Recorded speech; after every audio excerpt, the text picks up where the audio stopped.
Hello, welcome to Trains and Vietic and a modelling chatting episode. This would be the kind of thing I would do on a live stream, but currently I don't have a wired network connection going to my PC, therefore I can't reliably stream. So what am I going to do today? This one need a bit of gluing, this one need a bit of gluing, that one need a bit of TLC, that one need a bit of TLC. So what I do is, I'm going to be recording what I do, and I'll be recording the audios separately so that I can then speed up what's happening here and we can see what I get done. So let's go to the title and then we can start off with opening the glue.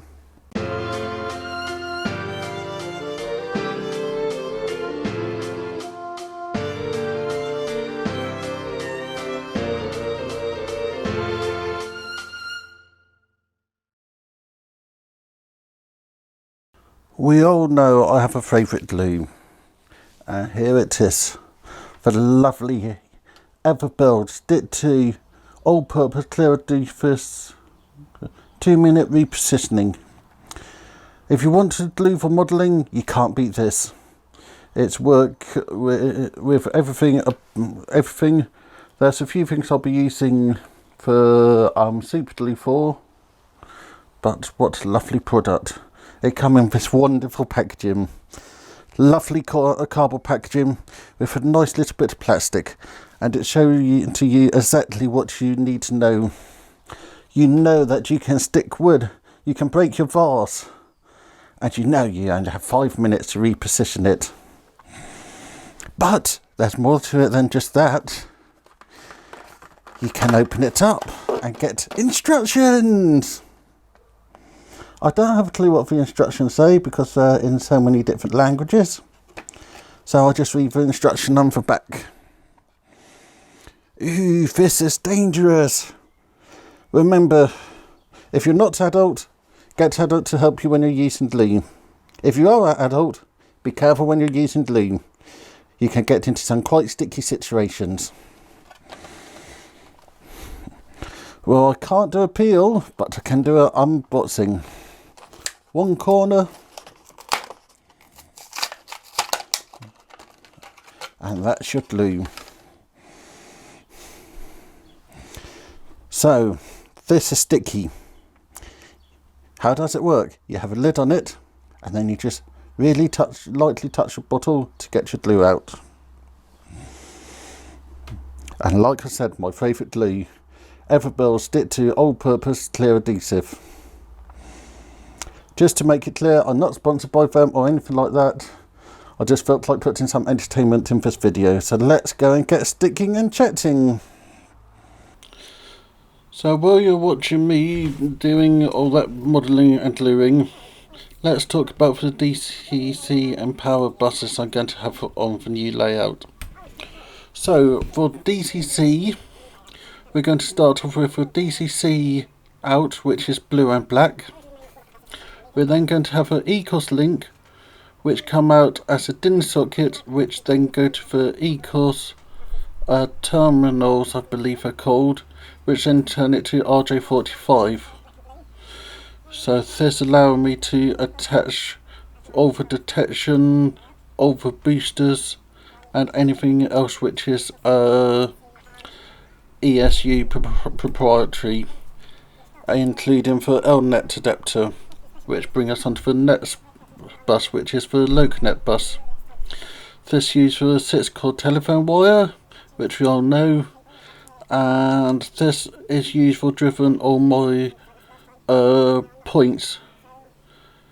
We then have S88, which is used for detection, as that's much cheaper than the ECOS one. Then we have 16 volts, which is yellow and brown wire, and purple, which is purple and brown. Brown is always positive. I can let you to use your imagination there. So some of my point decoders use 12 volts DC, others use 16 volts AC. Always make sure to read the instruction. So this is just for the train power. Then on the top two layers we'll make it a bit more complicated by adding a few more buses. So we need 12 volts again, which is purple and brown. This is for lighting and accessories. Then we have 16 volt alternating, which is yellow and brown. This is for accessories, as a lot of the Weissman accessories and fellow accessories need 16 volt alternating current. Then one of the newest additions for me is the 3.3 volts DC, which is red and black. This is used for LEDs in street lights. This is quite a new addition. Then we have DCC, which is used for powering the lights, and as we know I use a mixture of lighting accessories. These are for train techs and for DigiKey. I know I must probably said it wrong and I do apologise there. So they need DCC and the appropriate voltage. Next we go onto the car system. This have another set of requirements. We start off with the data, which is yellow and orange, yellow, orange and pink, which is used to communicate from the central unit to the accessories. Then we have the servo wire, which is 3-core if I remember correctly, and then the detection, which is a flat wire. So that's even more wiring. Next we have additional systems which I'm putting in. We got the CCTV cable, which is a Pacific cable being used. Then we're going to have 5 volts for 2 additional systems. We're going to have Raspberry Pis which run off 5 volts. And I'm looking at a system which I have seen for audio around the layout. So that's also going to be 5 volts. Then each layer is going to be wired up so that it can be independently driven, but we will have a standard things that it plug in, but each layer will have its own booster, or at least, yeah, I think each layer will have its own booster so that they can be completely independently run. Then from that's all the different power lines. But it might be even worse than that. I am considering having a narrow gauge line. This will then need a separate, I will run it on a separate system, which will be a pure LoCaNet system. So we'll have black and blue for that DCC system, but need to be differentialized from the ECOS. Then we'll have a green wire, I believe, for the detection. Then we'll have a LoCaNet wire, which is a flat one, but hopefully I'll be able to get a different colour.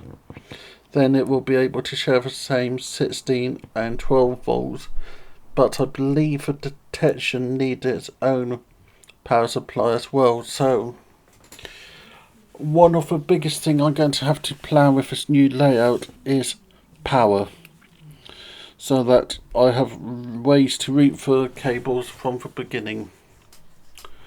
So it looked like I have finished repairing the model, so let's go off and finish the video. You can see after that chat and some modelling, this scene is fully sorted. We got the gate, we got the people. That's looking really good. It just needs to find a shelf to live on. This scene, you can't see it from the front, but the roof had been glued back down. You saw me rewinding the lights around the tree. So that one's all sorted. And then we have this one. All the lights have been sorted. The tree got a bit of a lean on it, but I'll live with that. All the people are sorted. So, and the base have been sorted on that one. So, that's all sorted. I still think all 3 scenes are amazing. And shortly I'm hoping to order this year's scene. So I always enjoy these things. I hope you found the other half of the video, the chat about buses, interesting. As for talk about buses, you don't really have to show anything. And then for modelling, you don't really need to talk. But putting both of them together, hopefully have given us an interesting chat, interesting video. I hope you enjoyed the glue bit at the beginning. And you will see me using a can of spray. This is a super glue activator. Make sure to use it in a well ventilated area. Make sure to wear a face mask. And it didn't work with the materials I was trying to glue, so it was worth a try. So thank you for watching. Remember to like, subscribe, comment, and I'll see you all next time. Thank you very much. Richard.